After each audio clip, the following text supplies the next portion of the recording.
Welcome to the Michigan Man Podcast on Wolverine Sports Radio, a member of the V Sporto Network, and in partnership with SB Nation's Maize and Brew, for Wolverine fans from coast to coast. Go Blue, and welcome to the show. I'm your host, Mike Fitzpatrick. Our guest on this week's Game Day segment will be the radio play-by-play voice of Michigan basketball, Brian Boesch. First, a few of my thoughts to get us started. Like you, I was disappointed in our performance against Illinois, but in any season, even good teams will have a few games like that. It was no doubt a power outage, and everyone on the team contributed to the poor performance. Well, not everyone, I guess. Austin Davis was the lone bright spot. We just have to flush that performance and get ready for our two-game set with Sparty. One win clinches the Big Ten championship, but two would be even sweeter. We'd win the conference and knock Sparty out of the NCAA tournament, and who could ask for more? We'd better clean it up, though, and come ready to play for senior night at Chrysler. My guest today says that while the Illinois performance was disappointing, this Michigan team has shown great resilience, and he expects them to be ready and bounce back against the Spartans. Michigan radio play-by-play voice Brian Boesch is our game day guest this week here on The Michigan Man, so stay with us.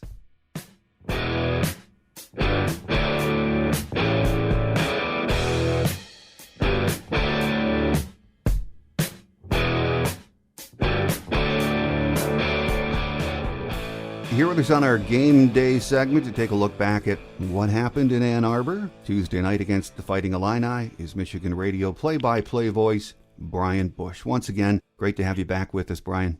Good to be here, Mike. Thanks for having me. Well, it was a long night last night, Tuesday night. Michigan has not had many clunkers this year, I guess if you want to count Minnesota on January 16th up there.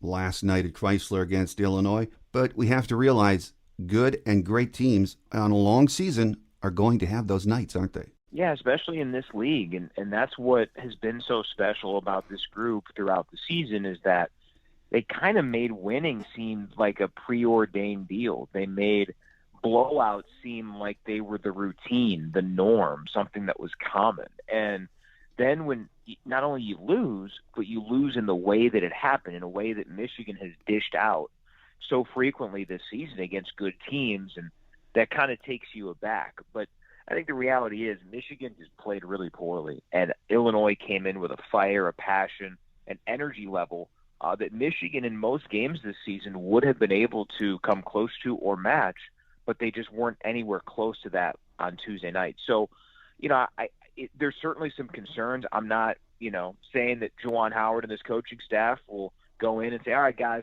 no big deal, had a bad night, let's move on to Michigan State. But I do think that it's important to have a little bit of context and realize that, yes, while that game was awful and Illinois was far superior on that night, I don't think we should make a ton of judgments because if you use some of the good fortune and the success that you banked from previous games, that doesn't guarantee anything either. So if anything, I think this is a team that has proven that they will be able to fix mistakes and tweak things pretty quickly. This is the most they've had on that plate this season. I think there were reasons and a few key ones why Michigan lost to Minnesota. You committed a lot of turnovers, and you didn't have Eli Brooks, and Minnesota's a good team. They took advantage. This one, there was more to delve into. There was more to fix. So they've got a lot of work to do. But nothing over the past 4 months has led me to believe that they are not capable of doing that. They absolutely are capable of fixing this, of getting back to what we've seen at the start of the season.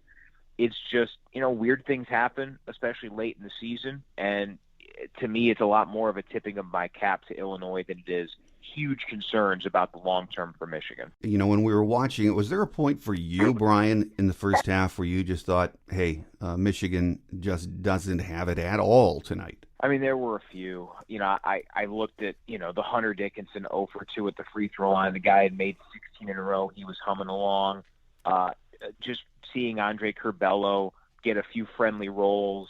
And then the onslaught was on. Trent Frazier's a hot and cold player, and he goes on a roll and has the highest point output of the game. early in that second half when you have Kofi pick up 2 quick fouls and you think, okay, well, here we go. Here's an opportunity. Hunter can have an extended stretch against, Bashanishvili, and then Hunter picks up a foul, 30 seconds later, something along those lines. So there were signs of it in the early going, there's no doubt. And obviously in the second half it got away from you. But, that one, it was just – it was impressive for the first 10, 12 minutes of what we've seen from Michigan in the past of, hey, if the shots aren't falling, that defense can stay with you. But they didn't keep that energy going. It wasn't there for the final, 28 to 30 minutes of the game. And, if you do that against any Big Ten team, you're going to have a tough time. You do it against Illinois, a ball club that, whether or not they looked at Michigan, postponing the game last month as a legitimate slight or not, I mean, they clearly came in motivated. They came in with a chip on their shoulder. Michigan didn't match it. And that can't happen again. You can get away with it here. Everything's still in front of this team. They're still a 1 seed. They're still, the favorite to win the Big Ten. But you can't let it happen again. This has to be the one and only. Yeah, and it's not unusual for one of your key players to be off on a given night, but as the game progressed, pretty early actually, Dickinson, Wagner, and Livers just could not buy a bucket. And when you have all three of them not contributing, it's going to be a long night, Brian. Yeah, and I think another observation I had, especially in that first half, is, Mike Smith didn't play well. And when we came into this season, I don't think we all realized or anticipated Mike Smith to be as vital, as important as he is on this ball club. And, it's oversimplification to say, hey, Isaiah, go get a bucket. Franz, go get a bucket. But Mike Smith is so critical to that. So is Eli. So are the big men who could dish it out a little bit, certainly Hunter in that case. But, Mike Smith struggled. He didn't really find his way in that game. He didn't play a ton in the first half. And I think that he and his value really shined through again last night. When he is playing well, it makes things so much easier for guys like Franz and Isaiah and Hunter. But when you don't have that good performance, you kind of see what happens. Mike didn't have anything statistically in the first half. 0 points, 0 rebounds, 0 assists. That is very un-Mike Smith-like. So for that to happen in that type of a game, it goes to show you the importance of that player. It's everybody. Everybody had a bad night. I thought the only guy who really brought energy and I think exceeded expectations was Austin Davis. And, no disrespect to Austin. We all know what Austin's role is. If Austin's the guy who's playing the best on the floor, it's going to be tough to beat anybody. Austin is an energy guy. He gives you some time with Hunter off the floor. I thought he played pretty well. Outside of that, you just didn't have it. And you know what? It's frustrating. It's difficult to absorb in the moment. It's tough, right? But I don't think you can look at that game and say, well, the last 19 are washed out. And I don't think Michigan fans are. I think it helps you have the quick reset with Michigan State coming up on Thursday. But yeah, I mean, there's stuff to fix. Michigan has to learn how do we get into a flow offensively without Mike Smith, playing well? How do we get going if Franz and Isaiah can't get, good open shots?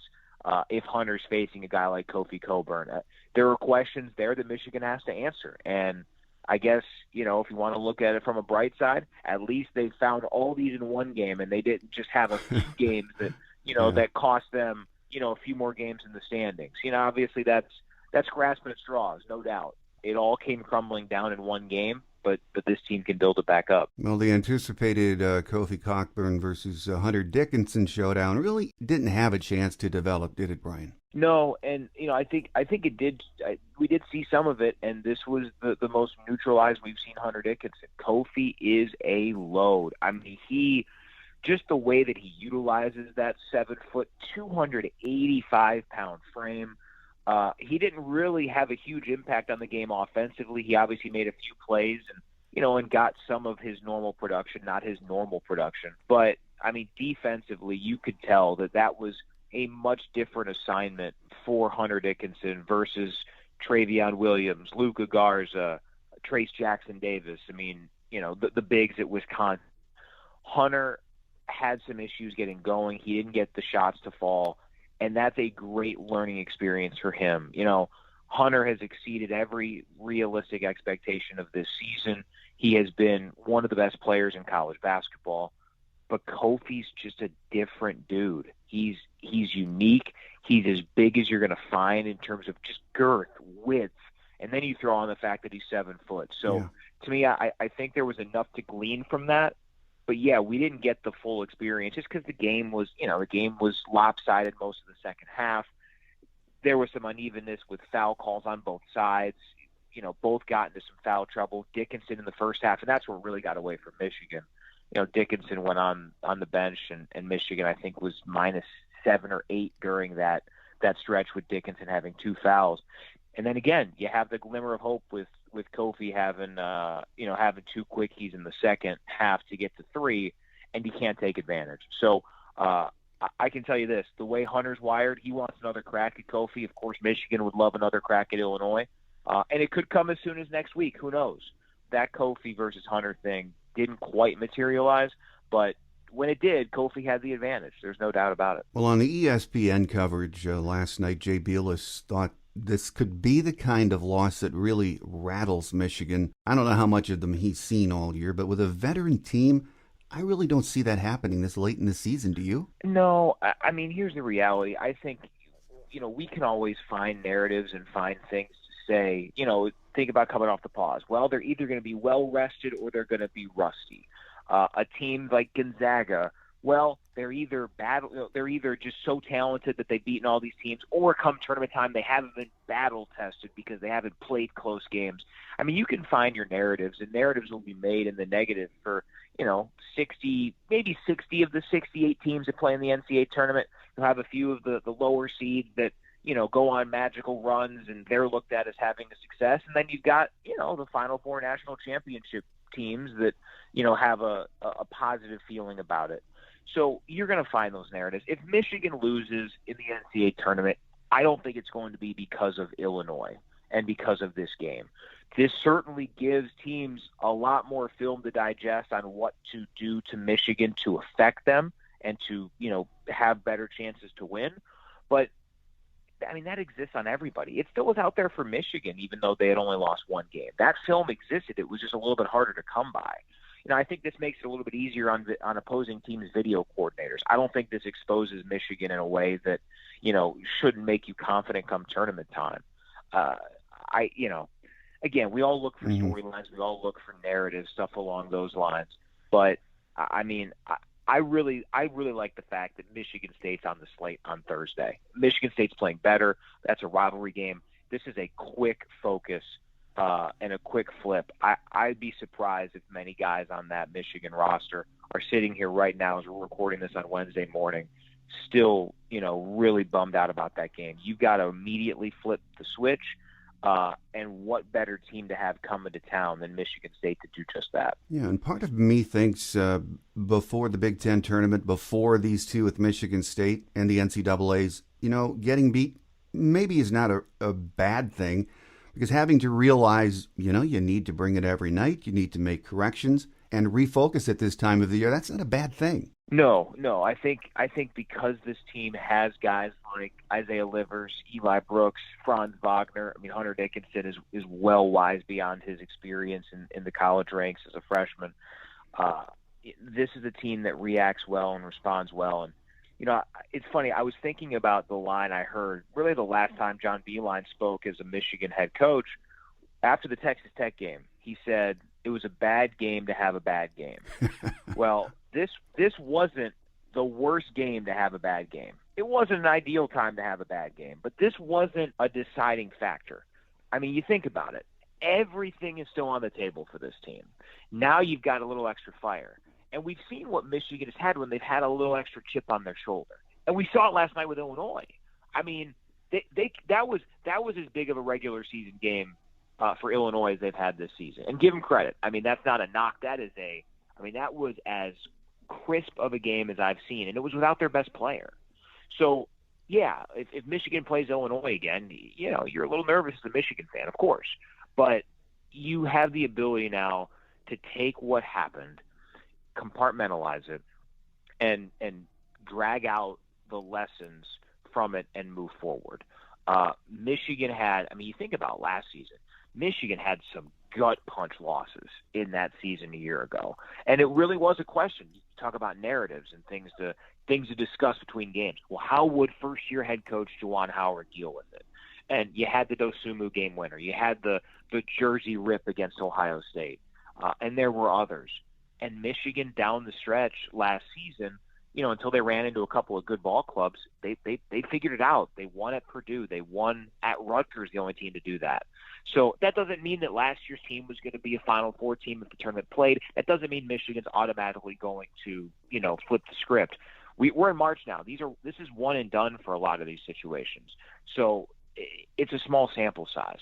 But the tools are there. I think the culture's there to use this to your advantage. You got to try to find a way to make the best of it. And we'll look at the Illinois game depending on how the tournament goes, one way or the other. We'll either look at it as, well, that exposed Michigan, they maybe they weren't as good as we all thought, or boy, that really motivated them and pushed them to a Final Four, to a national championship. The reality is, I don't think it makes a whole lot of a difference in the long run, but that's what the narrative will be. The narrative will be determined by what happens. And that, to me, is why I'm not super concerned about the narrative. And at the end of the day, sometimes you have to tip your hat, give credit where credit is due. Illinois is a very good basketball team, aren't they? Oh, yeah. Andre Kerr was going to be a hassle for this league. I mean, Adam Miller is a good ball player. I've always been really impressed with Brad Underwood. I know, again, the comments I thought were foolish, but, again, tip your cap. Illinois set it up as a motivational piece for Michigan, and they still won the game. But Underwood's a good recruiter. I think he's a good coach. He's proven that he can kind of adapt and adjust based on his personnel, which was kind of a question early on in his time at Illinois. I mean, people forget. I forgot about this. 2 years ago, Illinois had the most losses in program history. Mm-hmm. 2 years ago. Now, I know that feels like 50 years ago based on the last couple of years, but still, that was only 2 seasons ago. And last year, of course, they'd have been in the NCAA tournament. They were right in the thick of things in the Big Ten race in what was a lot more congested than this year. And now, they're probably with Michigan on the one line in the NCAA tournament if things ended today. So, that's a good program. They're going to be a hassle, even though they're going to lose, Dosunmu and Coburn, you would assume, to the NBA after this season. But that's a program that has some staying power, and I think we're going to have some really fun battles between Michigan and Illinois in the next few years, because you got two up and coming, big time college basketball coaches. You've got two fan bases that I think are starting to get a little bit more frustration toward the other. So I will say, in my first go around last season of traveling, I was surprised how much Illinois fans don't like Michigan. Oh, yeah. That was probably the thing that took me aback most of all. We were there in December, and I got more side eyes there than I did in East Lansing or Columbus. It was weird. So there's two fan bases there that don't really like each other. I think that Michigan-Illinois rivalry is going to be a good one, because you've got two programs that are really healthy right now. Well, now we end a strange season in equally strange fashion, playing Michigan State here tomorrow night and Sunday at the Breslin. Spartans beat IU last night, 64-58. And, other than the Maryland game on Sunday, where I think their legs are just gone right now, they've played really well as of late, and they will be ready to go tomorrow night, won't they? Yeah, I mean, this is Michigan catching Michigan State at maybe the peak of their powers. They're right back into the NCAA tournament discussion. Michigan State's probably looking at this as, hey, let's split, and we're probably into the NCAA tournament with a chance to maybe get out of the first four if they win a game or two in Indy in the Big Ten tournament. So, I think Michigan State can look at this as much as you can in this rivalry as a, hey, let's just find a way to get one. But obviously, if they win Thursday, they're not going to think that way. For Michigan, it's about slowing down Aaron Henry. It's about getting back to what has gotten you to the brink of a Big Ten regular season championship. And it's about controlling those emotions. It's been so strange being at these games without fans, or without most fans. I know there's been friends and family. But Michigan State doesn't need fans. It's better with fans. But that rivalry, that hostility, that moment doesn't need anything. They could play it. You've heard Juwan Howard say this in the past. Give us a basketball, we'll go out and play, in the playground. Let's go. It doesn't matter where we play. You could play that game at the playground, and it would still be feisty. It would still be a battle. Michigan State's playing better, but here's the reality. At the start of the season, if I told you, hey, you've got a chance on senior night at home against Michigan State to win the Big Ten regular season championship and to further solidify a number 1 seed. We would all have taken that for 2 reasons. 1, it's great basketball-wise. 2, that means we have a season. So that's great. Check mark, check mark. This is an opportunity that Michigan plays for. This is the opportunity that you come to this school to do. Wouldn't it be pretty great? Get the job done on Thursday. It is difficult from Tuesday night to look at it that way right now, but by Thursday night, I think we all will be in that mindset of, yeah, this is pretty good. Let's see if we learn that Illinois loss, and let's see what we can do against Michigan State, because this is as positive of a season as we've seen for this program, and there have been a lot of really good ones.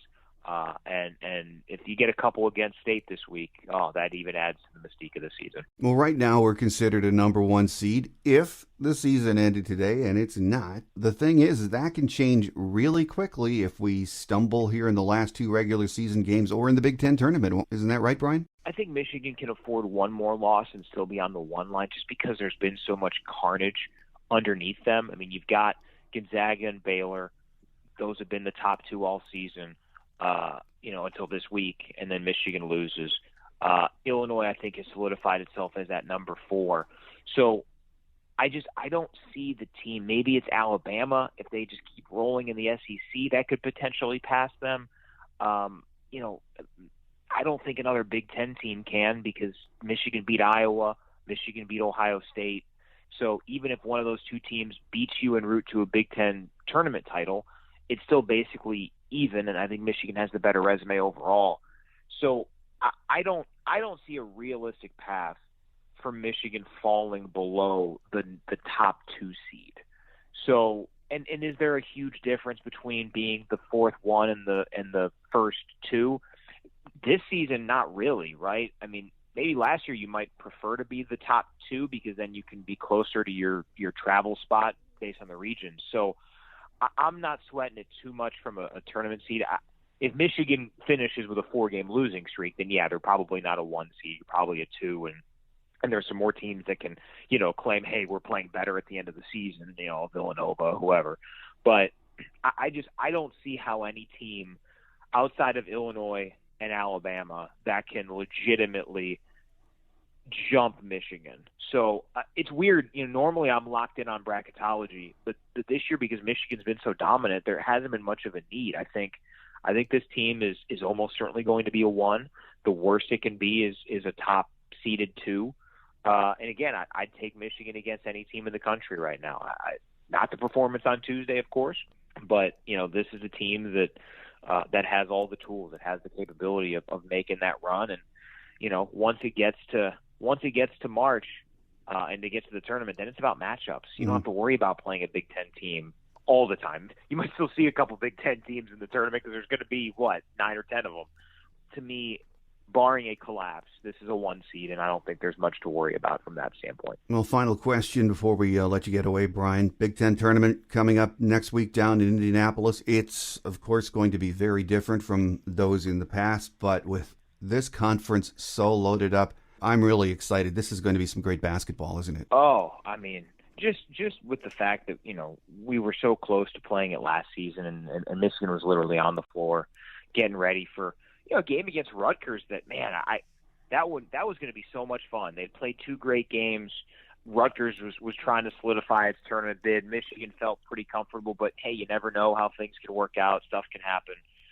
And then it's taken away, and we've all kind of, I think, been cautiously optimistic during this season of trying to get to this point, of hoping to get to March and being able to play it. And you just, you hold your breath every morning. You say, all right, hopefully there's, everybody tests negative, everything's good to go. We can keep playing. And now we're on the brink of it in this league this year with so many great teams, with legitimate national championship contenders. The top 4 seeds in the Big Ten tournament can all win the national championship. The 5 and the 6 seeds probably still can. I mean, I'm not counting out Wisconsin yet, even though they've struggled. So, I'm fascinated by who's going to be the most motivated in Indianapolis, who's going to be just kind of going through the motions.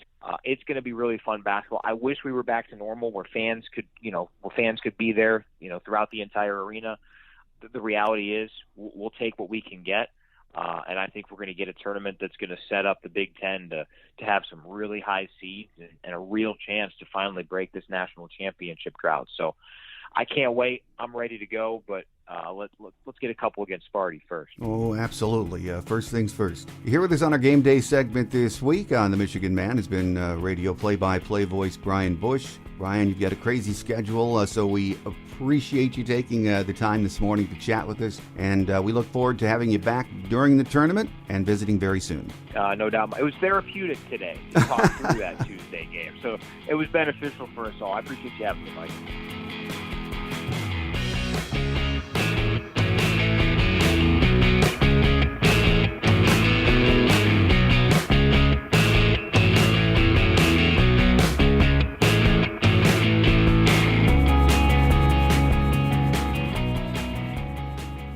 On Quick Hits today, spring practice is underway for football. We aren't hearing much about it because basketball has our attention right now. Jim did a Zoom presser with the beat writers last week, and as you might expect, we didn't learn much. He said practice has been positive, no injuries were mentioned, and he said several of the early enrollees were making an impact. We'll spend more time on spring football news in the coming weeks. Number 12 ranked women's basketball returns home for the first of two straight at Chrysler Center to end the regular season. First hosting number 8 Maryland on Thursday at noon. The game will be broadcast live on the Big Ten Network. We are 13-3 overall, 8-3 in Big Ten action. Hockey will be in action this weekend in Minneapolis against number 4 ranked Minnesota. We will wrap up the regular season on Wednesday against Sparty at Munn Arena. The Big Ten tournament will get underway next weekend. We are 13-8-1 overall, 10-8 in Big Ten play. Number 17 Michigan softball will take a weekend off before returning to Leesburg, Florida for its second Big Ten bubble weekend at the Sleepy Hollow Sports Complex. We will play a 3-game series against Nebraska next Thursday and Friday, then take on Wisconsin next Saturday and Sunday. All games will be streamed live on the Big Ten Network Plus. Senior Megan Bobian was named Big Ten Pitcher of the Week for her performance down in Florida during the opening weekend. She went 2-1 and looked to be in mid-season form. We are playing a Big Ten-only schedule this year, so heading into next weekend's action, we are 4-2 in conference play. So that will do it for another week. As usual, we're heading into one of the busiest times of year on the Michigan sports scene, and we have a lot to enjoy. And isn't it nice to say that after everything these athletes have had to endure during the pandemic? So thanks for taking time from your busy schedule to listen, and make sure you tell your friends and family about the show, and then join us again next week.